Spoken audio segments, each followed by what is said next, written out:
न पुण्यं न पापं न सौख्यं न दुःखं न मन्त्रो न तीर्थं न वेदा न यज्ञा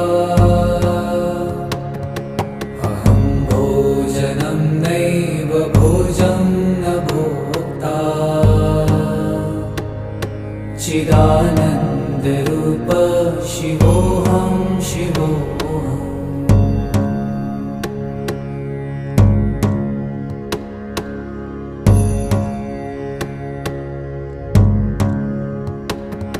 न मृत्युर्न शङ्का न मे जातिभेद